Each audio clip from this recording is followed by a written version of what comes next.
সমবেত সংক্ষিপ্ত অনুধ্যানে আমরা আলোচনা করছি মা শারদার 3 বাল্য সখীর কথা। আমরা আগের পর্বে আলোচনা করেছি মায়ের সখী অঘোরমণি দেবী, সৌখিনী দেবীর কথা। আগের পর্বে আমরা আলোচনা করেছি ভাবিনী দেবীর কথা। আজও আমরা বাকিটা আলোচনা করছি। ভাবিনী দেবী মায়ের সেই সখী যার খুব আফসোস ছিল মায়ের বাড়িতে অনেক ফল এসেছে দেখে। তিনি বলেছিলেন যে আহা, পরমহংসদেবের সঙ্গে প্রথমে আমারই বিয়ে হবার কথা হয়েছিল, বাবা তখন ও পাগল খ্যাপা বলে তার সঙ্গে বিয়ে দিলেনি। এই বিয়ে হলে আমার ঘরেই তো আসতো এসব। তাই শুনে বাড়ি শুদ্ধ সবাই হেসেছিলেন। মা বলেছিলেন, তা বিয়ে হয়নি তো কি হয়েছে, তুই রাখ না এসব। মায়ের খুড়ি ছিলেন এই ভাবিনী মাসির মা। বৃদ্ধা অন্ধ অচল হলে মা বৃদ্ধার জন্য কিছু পাঠিয়েছিলেন এবং বলেছিলেন যে খুড়িমাকে আমার ভক্তিপূর্ণ প্রণাম জানিয়ে বলবে দেহ অসুস্থ থাকায় আমি নিজে গিয়ে তার পদধূলি নিতে পারলুম না। এই যে মায়ের সবার প্রতি সম্মান প্রদর্শন, এটি সবসময় আমাদের শিক্ষা দেয়। বৃদ্ধাকে মায়ের উক্তি নিবেদন করিলে তিনি প্রেমাশ্রু বর্ষণ করিতে করিতে বলিলেন, শারদা আমাদের কুলের গৌরব, বেঁচে থাকুক দীর্ঘকাল সুস্থ দেহে সুখে স্বচ্ছন্দে ভগবানের কৃপায়। তাকে আমার প্রাণের আকাঙ্ক্ষা আশীর্বাদ ভালো করে বলবে।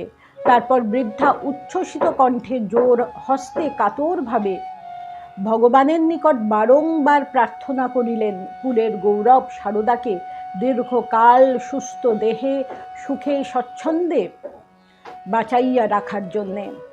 বৃদ্ধার এই স্নেহ মমতা দেখিয়া সন্তান বিস্মিত হইলেন এবং ফিরিয়া আসিয়া মাকে নিবেদন করিলে মায়ের মনেও পুলক হইল। মায়ের জীবদ্দশায় কিশোরী মহারাজ স্বামী শারদানন্দের নির্দেশ মতো মায়ের জন্মস্থানটি ক্রয়ের উদ্যোগ নেন। প্রথম পর্বে তিনি প্রসন্ন মামা ও বরদা মামার ধান তোলা ও ঝাড়াই মারাই করার খামারটি ক্রয় করেন। তারপর শ্রী শ্রী মায়ের সঠিক জন্মস্থানটি চিহ্নিত করতে গিয়ে গ্রামের প্রবীণগণের কথায় বিভ্রান্ত হন। মা তখন উদ্বোধন বাড়িতে। কিশোরী মহারাজ উক্ত সমস্যার কথা জানিয়ে মাকে পত্র দেন। মা উত্তরে জানান, আমার ভূমিষ্ঠ হইবার সময় এক বাগদি বুড়ি উপস্থিত ছিল, সে এখনো জীবিত।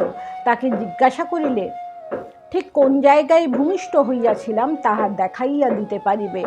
গ্রামের দক্ষিণ প্রান্তে বাগদিপাড়া থেকে কিশোরী মহারাজ সেই বাগদি বুড়িকে আনলে তিনি 5 টাকার বিনিময়ে জানান যে ভাবিনীদের রান্নাঘর ও গোয়ালচালা যেখানে আছে সেখানেই শারুর জন্ম হয়েছিল। বর্তমান মাতৃ মন্দিরের গর্ভমন্দির যেখানে, সেখানেই তখন ভাবিনী দেবী তার জননী সহ চালাঘরে বাস করছিলেন। ওটিই ছিল শ্রী শ্রী মায়ের পৈতৃক বাস্তু ভিটা। শ্রী শ্রী মা মর্তধাম ত্যাগ করার পর কিশোরী মহারাজ মায়ের চিহ্নিত জন্মস্থানটি ক্রয়ের ব্যবস্থা করেন। ভাবিনী দেবীর মা দুর্গামণি দেবীকে 200 টাকা দিয়ে জায়গাটি রেজিস্ট্রি করান। তার 2-3 দিন পরেই দুর্গামণি মারা যান।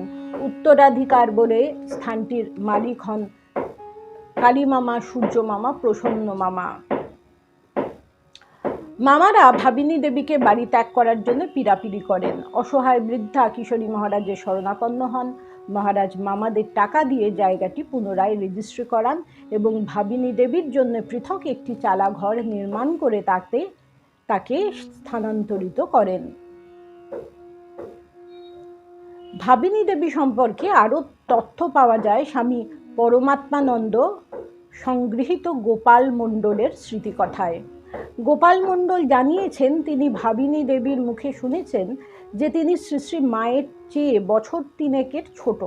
ছোটবেলায় তাদের খেলার সাথী ছিলেন সারুদি, অঘোর মানে অঘোরমণি, সুখী মানে সৌখুনি।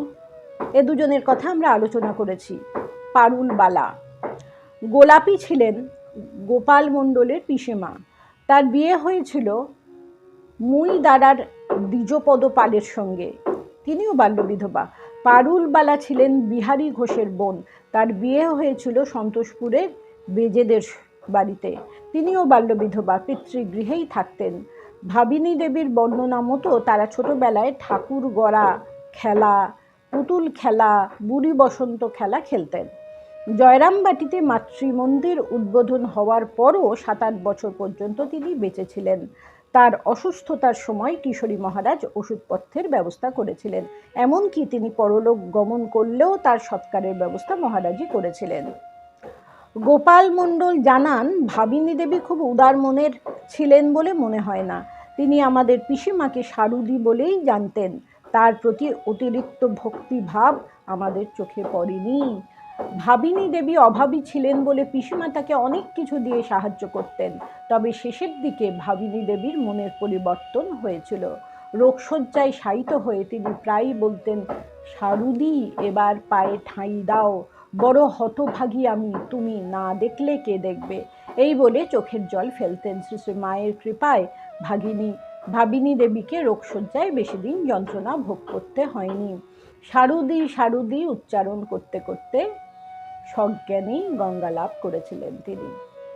প্রথমে তিনি সই বলেই জানতেন মাকে, কিন্তু পরবর্তী সময় তার মনের পরিবর্তন হয়েছিল। তিনি বলেছিলেন, সারুদি এবার পায়ে ঠাঁই দাও। আমরা 3 বাল্য সখীর আলোচনা আজ শেষ করলাম। নমস্কার।